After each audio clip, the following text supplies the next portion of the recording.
Read it in Genesis 12 and 11. You will see that. You see, because sometimes the way before us seems so comfortable, we want to rest. Another story to illustrate this, the man of God. We already know the story the Bible called the man of God, found in 1 Kings 13. The man of God, God tell him to go to Jeroboam, to rebuke Jeroboam, because remember when the kingdom split, God chose Jeroboam to rule the 10 tribes and chose Rehoboam to rule the 2 in the south, 10 in the north. But Jeroboam did not want the people to worship in Jerusalem. So he set up shop, his own worship, and he then administered the function of the priests in Bethel, which is 10 miles from Jerusalem. And God sent the man of God to rebuke him. The man of God rebuked him. Remember, he tried, and his hand withered, and the man of God prayed to him, his hand comes back. But look what happened. God told the man of God neither to drink water in that place, not to eat bread in that place. So in other words, he was supposed to go swiftly and come right back. But the man of God, he went swiftly and said, not even to take the road that he came the first time. The man of God went swiftly as he was told. He gave the word, and he left swiftly, but on his way back, he probably decided to enjoy the scenery. And he probably was tired, even though it was a 10-mile journey. And he decided to rest on the tree. And therefore, when we decide to rest, the enemy meets us halfway. And he tricks us. And therefore, there come another man and say, I am a prophet, and the Lord has told me to bring you into my house and give you bread. And he yielded to this old lying prophet. Probably it was just like another Balaam, old lying prophet.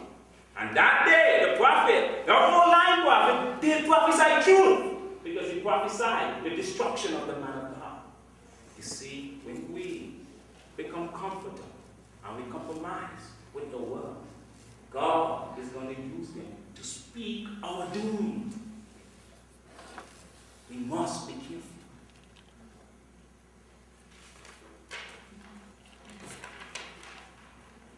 Another reason why we fail, we compromise, is a strong desire towards evil. In Genesis chapter 4, it describes the people, the sons of men. I'm telling you all these things for you guys to go back and read them, because I haven't found the people here in California that like to study the Bible. I have not yet. If they are, they're hiding. Go back, study Genesis chapter 4, and you see, in Genesis chapter 4, it describes the men, the sons of men, which are from the line of kings. In Genesis chapter 5, the sons of God. And then in Genesis chapter 6, the sons of God look at the daughters of men and they marry them. They begin to intermingle and they begin to bring the wickedness inside. Now notice something important. God says that when they did this, that they got children, mighty men, renowned men. What that is saying is exactly what Paul says. You see, for them, it was the last day. Because there was a flood that was prophesied. For them, it was the last day. And they were boasters. Notice, Paul says in 1 Timothy 3, 1 to 5, he talks about, I will read it, and then I have one more point and I should end. That should make them smile.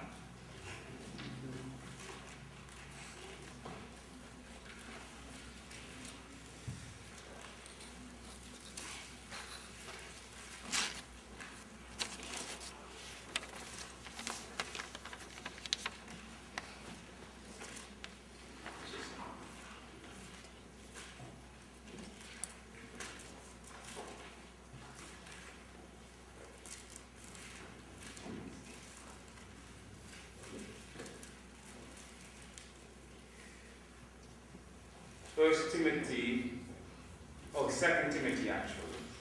Okay, 2 Timothy 3 and 1 to 5 says, this know also that in the last days perilous times shall come. For men shall be lovers of self. Men shall be lovers of their own selves, covetous, boasters, proud, blasphemers, disobedient to parents, unthankful, unholy, without natural affection, truth breakers, false accusers, incontinent face, despisers of those that are good, traitors, heady, high-minded, lovers of pleasure more than lovers of God, having a form of godliness, but denying the power thereof. From such turn away. Now, why do I say we are now in the same state? Do you know we are just living before the flood? Do you all know there's a flood to come? All those who know there's a flood to come, show hands.